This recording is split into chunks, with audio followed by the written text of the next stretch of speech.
how to stay off the lender's naughty list.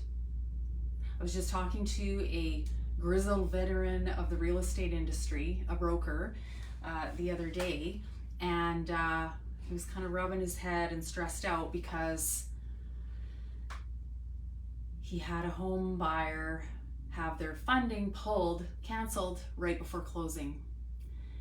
And it happens, it still happens. And truly it's on the mortgage broker to advise you how to avoid this catastrophe. Because if you don't close on time as the home buyer, and if it's your fault that the lender canceled or delayed funding, and I'll tell you why that happens, if it's your fault, you're in trouble, potentially with a lawyer. So delayed or canceled funding, bad news for home buyers, but we're still seeing it happen. It still happens. And so here's how to make sure that never happens. When you sign a mortgage commitment with your mortgage or with your lender, vis-a-vis your mortgage broker, we hope, that mortgage commitment by the lender is making a lot of assumptions about what you have promised regarding your finances. That is your income and employment, your credit and credit history, your down payment and cash to close, and the subject property. So the long and short of it is don't mess around with any of those variables up until closing day, because the lender reserves the right to re-verify any of those things, including pulling a credit bureau right before closing day or on closing day, I've even heard. And if they see something on there that's a surprise, they could cancel or delay funding.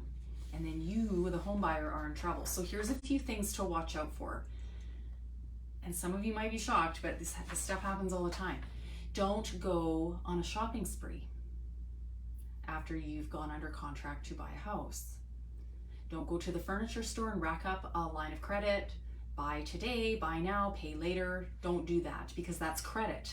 That's new credit. And it'll throw off your debt service ratios. So don't go buy a bunch of furniture on credit, and don't go buy a truck. I don't know why, maybe it's because we're in Southern Alberta, but I've heard this story so many times. I went and bought a truck. Don't do that. Don't buy a truck. Don't change your employment status, okay? Even a lateral move sideways into a different job for similar pay, it could throw things off. Just not a good time to make big changes in your career. Some people go from full-time to part-time. That's probably bad news, because now you're making less money. That's going to throw your income off. Don't make changes to the amount of cash that you have promised to have in your bank account for the down payment and for closing costs.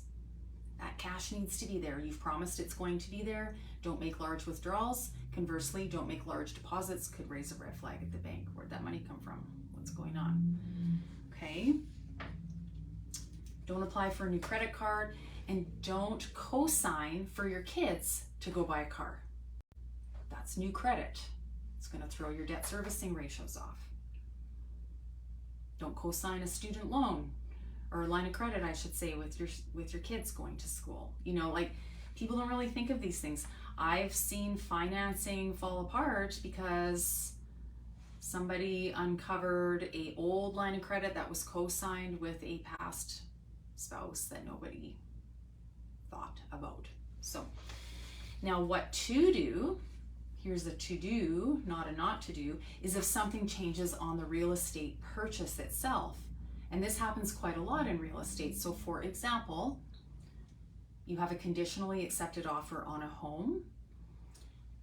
You have a inspection condition between you, the seller, and the realtors. You decide that you and the homeowner will agree to a $10,000 price reduction because the roof is shot. House needs a new roof. That purchase price is now going to be amended. You need to let your mortgage broker know, we need that documentation because the house is now $10,000 less. We have to readjust everything on the mortgage, okay? We need to be in the know about everything. It's better to over communicate than under communicate when it comes to a real estate transaction. I've seen it happen time and time again. So Those are just a few of the do's and don'ts to protect your mortgage funding as you count the sleeps till possession day.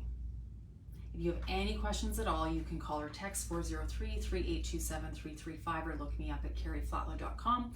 Remember to like or subscribe to my channel here on Facebook and YouTube.